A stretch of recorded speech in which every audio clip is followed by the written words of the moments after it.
Again runs through North Carolina. Former President Barack Obama and Republican VP nominee JD Vance wrapping up two separate rallies in our area in just the last few hours. WCNC Charlotte's Austin Walker joins me now in studio. In Austin, experts say there is a reason why they keep coming back to North Carolina. Yeah, that's right. So the tickets really are focused on swing states and say that's where this election will be won. Now, North Carolina being described as purple in a toss-up. Now, both tickets working to secure as many votes as possible. Miles away from each other, hundreds gather ahead of the hotly contentious 2024 election. Thank you for doing this, Laura. Oh my gosh. Republican vice presidential nominee JD Vance sits down with Laura Trump, the co-chair of the Republican National Convention, taking questions from the crowd. A big topic, immigration.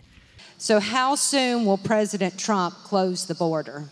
Vance going on to say the immigration crisis worsened under the Biden administration. We've got a lot of illegal aliens who are getting put in front of line of American citizens. We talk about the price of housing, which has gone up 40%. That's what happens when you have 25 million people and you put them in homes that ought by right go to American citizens.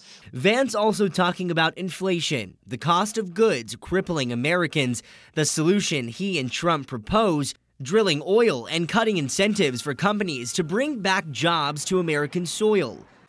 Mr. Barack Obama.